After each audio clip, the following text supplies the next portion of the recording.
Arrived to St. Helier in Jersey, to the pier, Albert Pier. We had a nice welcome community of morning boat, which have been gathering a lot of people on the pier here in back of us.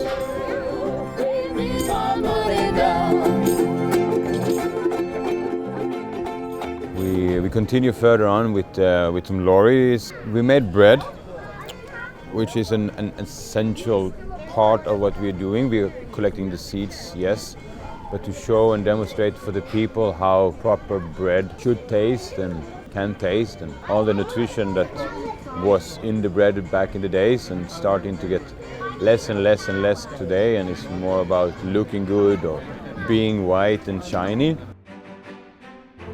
Morning Boat is a programme of public art projects that are taking place in Jersey, and we are inviting artists from all around the world to come here on the island and look specifically at agricultural and fishing practices and the impact these have on people's lives. And the Seed Journey and the Futurefarmers are the first project of the Morning Boat. The Seed Journey is a year-long seafaring art project that's taking ancient grains from Oslo to Istanbul. The Seed Journey is really taking ancient grains on a reverse migration back to their origins, and on that trip stopping at different places where other farmers are also finding old grains and getting them back into production. Today we went to John Hammond's farm. He is an organic farmer. He produces different things. He showed us his apple orchard, and we talked a lot about his compost tea. So he composts basically leaves and wheatgrass and wood chips, and then he makes this tea out of it, which he brews with air for 24 hours, and he sprays them on his wheat that he gives to his pigs, and also on his fruit trees. I just use all this. There's a little bit of weed in it, a little bit. The thing is, there's nothing else in there, so you've got to put some nutrients in there. The LeMaitre brothers are quite exciting, I would say, for us, and also I think they themselves are quite excited about what they're doing. And they have sourced some of the grain that Colonel John Le Couteur was growing in the 1800s, which has now gone out of production. It's not so common to find in its cultivated form. And they're trying to build a seed bank on Jersey to grow this wheat again. And Colonel John Le Couteur wrote a seminal book on wheat cultivation in the 1800s. And when we were looking at different crops and different options, I stumbled across the works of Le Couteur, and I was just really fascinated by how he was growing wheat in the island in the mid-1800s. I was tempted originally to just kind of plant it the conventional way and what we're used to on the farm, but just I don't know. There's lots of little things. Even for me, my dad was born on the 24th of December. The fact he plants the grain in a way that comes up every year on my dad's birthday. I don't know. The whole process for me is just it's very involved, and it's quite kind of emotive because of the subject and the history and everything else. So yeah, finally kind of getting the grain and following in his footsteps, and then seeing it come up Lewis is. It's amazing, really. 3, 2, 1. Christiania! Christiania! Year 3 is ready! Get board! Yes, hello, this is the captain of Christiania. You have permission to proceed. Over. So we've had the chance to invite 3 schools to the boat. We had St Mary's Primary School, Grandvaux Primary School and Helvetia Primary School. And they've all come down to the boat and had a chance to meet the crew, meet the captains, meet the artists. They made flatbread, did some smoke signals and Morse code and set off the cannon and had tattoos put on their arms and so on. But I think what was really nice for us, or what was nice for me watching that as an outside observer, was how really authentic it is. I mean, you're not meeting somebody who's pretending to be a Norwegian captain sailing around the world. You really are.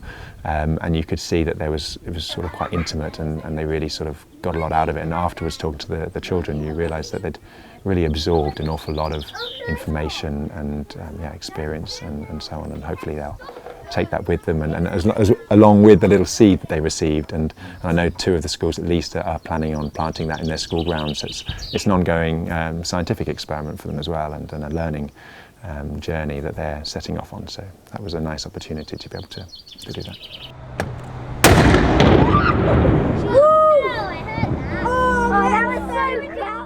By inviting projects like the Sea Journey to Jersey, is that each project becomes a kind of catalyst, if you like, for activity and things that really happen on Jersey for the longer term. So they may have only been here a week, but what's been really quite exciting to observe is how their encounters with people are already generating sort of other things, already leading to other things. So the brewer has committed himself to brewing a organic beer using local grains and local hops. I know they're already using local hops, but to extend that, that's quite an exciting beginning of a journey for somebody in Jersey, or for a company in Jersey. What we've been doing is we've made this rescue boat that will carry small samples of these seeds all the way to Istanbul. And these will be planted in the last urban farm in Istanbul, which is called a bostan. And we'll see what happens. But along the way, we like to share seeds and tell stories. The boat, do you want to talk shortly about the boat? The idea is that everything goes apart. So now it's more as a stable mass, and everything can flip up as a seed. When you are putting that into water, it crack up and it's starting to grow. When we started in Oslo, it was more or less empty.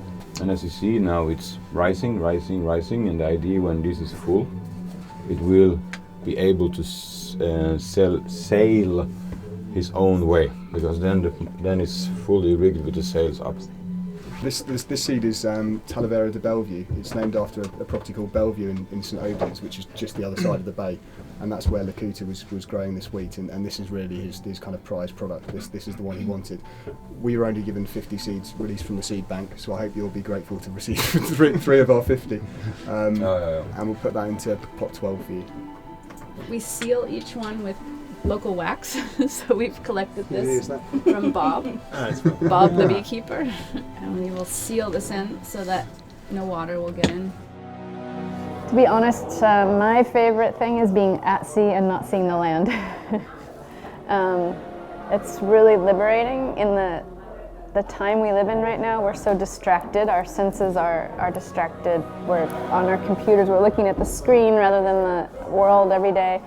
And when you're at sea on a traditional sailboat, you have to be really present.